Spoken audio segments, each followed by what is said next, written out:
Magandang araw sa lahat, welcome po ulit dito sa ating channel ang Biyahe y Komida. Maraming salamat sa lahat ng nag-subscribe, indeed.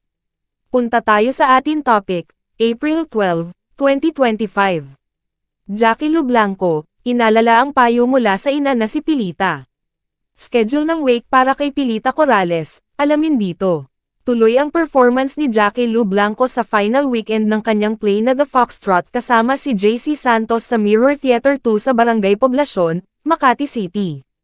As we know now, kumahag si Jackie Lu, dahil from her performance last night ay diretso sila sa hospital para sa ina na si Pilita Corrales, Mamita ang tawag niya.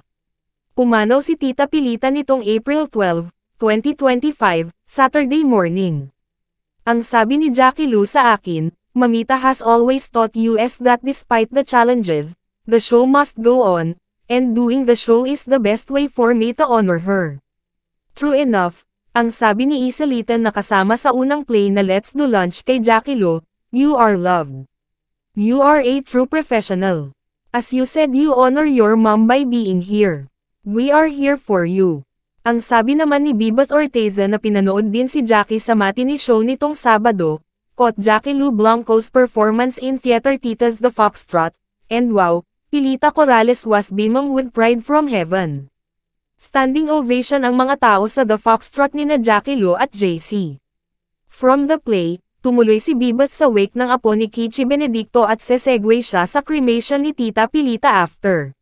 Buhos sa social media ang pagbibigay-pugay sa namayapang Asia's Queen of Songs, dahil talaga namang malaki ang naiambag niya sa ating entertainment industry.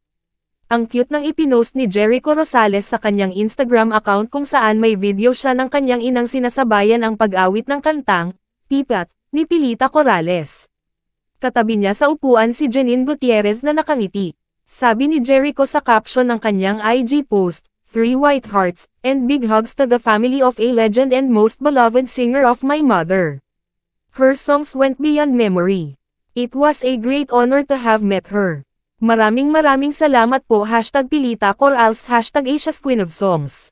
Kumusta na kaya ang documentary film na pinoproduce ni Janine? Noong nakapanayam namin si Janine pagkatapos niyang dumalo sa Venice Film Festival noong 2024, napag-usapan namin ang binubuo nilang documentary film para sa kanyang Mamita. We started working on the film. Of course, there are a lot of life lessons that we could learn from Mamita and I really want to honor her, pakli ni Janine. Si Baby Ruth Villarama ang director nito, at talagang masusi raw kanilang pagre-research. Wala raw silang hinahabol na deadline. Ibang pilita raw ang gusto nilang isasalarawan sa documentary film na ginagawa nila. Isang Pilita Corrales na survivor, at talagang nagsikhay ng husto para sa kanyang pamilya. Everything she does is for her family. And at the same time, as a woman, she overcame a lot of adversity. She started singing to be a breadwinner because her dad passed away. And she went through a lot. There's so much to learn about being a woman and overcoming problems. Whatever happened, patuloy lang siyang bumabangon talaga, sabi pa noon ni Janine Gutierrez. Natapos na kaya nila itong documentary film bago pumanaw si Tita Pilita. Post ni Martin Nievera sa Facebook at Instagram, "Thank you for giving me my first pair of wings. Because of you I could fly into my dreams. Now I ask the entire showbiz industry to bend the Pilita bend, with me in honor of a legend, an icon. We love you and honor you this day as we remember you and let your spirit live through all our good works from this day forward. A million thanks to you, Tita Mamita, Pilita Corrales." Kalakip ng post ni Martin ang huling duet nila ni Asia's Queen of Songs. FB post naman ni FDCP Chair Jose Javier Reyes, "A million thanks to you, Asia's Queen of Song. Your voice wrapped in music will ring eternal in the hearts and minds of Filipinos.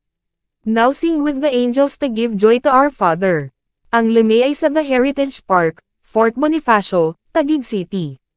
Para sa pamilya at mga kaibigan ang unang araw ng LeMay, April 13, Palm Sunday. Open sa publiko ang LeMay mula April 14, Lunes Santo, hanggang April 16, Miyerkules Santo. Taos-puso po kaming nakikiramay sa mga naulila. At yan ang atin latest showbiz chika update for today, huwag kalimutan mag-subscribe. Click the notification bell for more showbiz chika updates. Like and share the video at suportahan po ang atin Facebook page. Maraming salamat sa lahat ng nag-subscribe, indeed. Magandang buhay sa lahat, adios.